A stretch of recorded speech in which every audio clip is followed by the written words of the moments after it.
Hey staff, well most of you are here in Xenia right now as you received this email and this video from us for Springboard. So welcome to Xenia, welcome to the home office.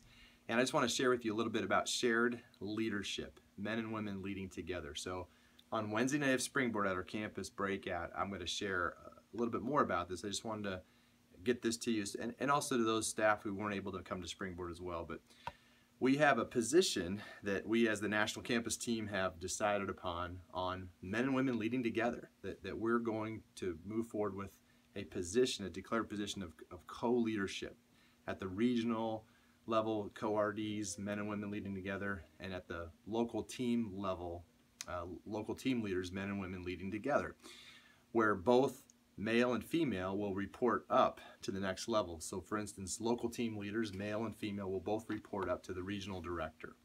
And so no longer are we going to go with the associate term for the female, just regardless of gifting and skill set and experiences and qualifications, just because she's a female in the past, she would receive the title associate in front of whatever leadership role she would have. And so we have discontinued doing that.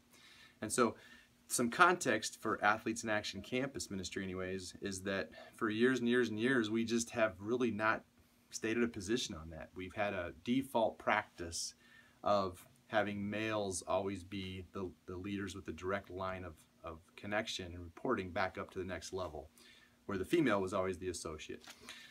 This is a complex issue, and in some ways in campus ministry we probably are 10-15 years behind on having these discussions. So we had some extensive time of prayer and conversations as a team over the summer and into the fall before we landed this, and we shared this with our local team leaders candidates in December at our conference.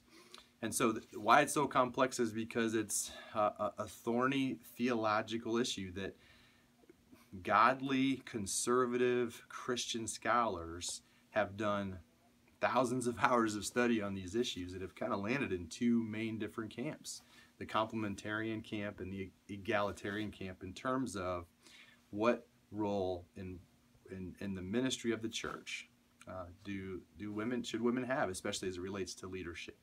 So there's another issue as well, is does what we do on the college campus, is it more similar or more dissimilar to the ministry of the local church? And so, but the bigger issue is the roles of women in leadership in the church today. And so, so why have we pursued shared leadership? Here's a couple reasons. One, I really believe it's the wisest pathway through all of the complexity towards our future. It allows most people under our big tent and crew in an Athletes in Action. We're big tent meaning there's people that have lots of different theological views on many different things outside of the core statement of faith the crew has. That this pathway through allows most people in the tent to be able to move forward with it, to be able to embrace it and articulate it and champion it and live it out. So, so we believe it's wise. We believe it actually helps empower and develop and champions women in our ministry to lead and to pursue leadership and to see leadership roles in our ministry as viable options for them. We actually, I mean, practically, it kind of doubles our pool of leader candidates out there, both within our staff and outside of our staff. And we believe that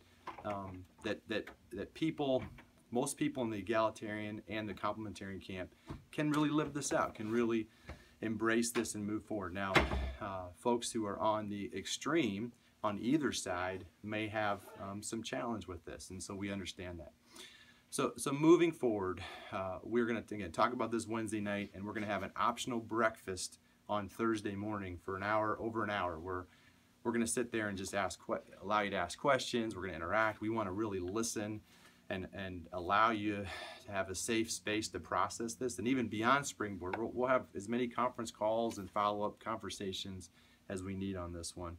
But our encouragement is for all of you to really employ Colossians 3. And I'm just going to read a couple verses here as we move forward. So this is important biblical theological matters that we don't want to disregard, but as we engage these conversations that many of us will feel intensely about and some angst about, I want all of us to be encouraged with what Paul writes here chapter 3:12, put on then as God's chosen ones, holy and beloved, compassionate hearts, kindness, humility, meekness, and patience, bearing with one another. And then a couple verses later, verse 14, and above all these, put on love, which binds everything together in perfect harmony. So I'm praying for us. I'm looking forward to this conversation and many others we're going to have in the days and weeks to come, and I'm grateful for you. Thanks.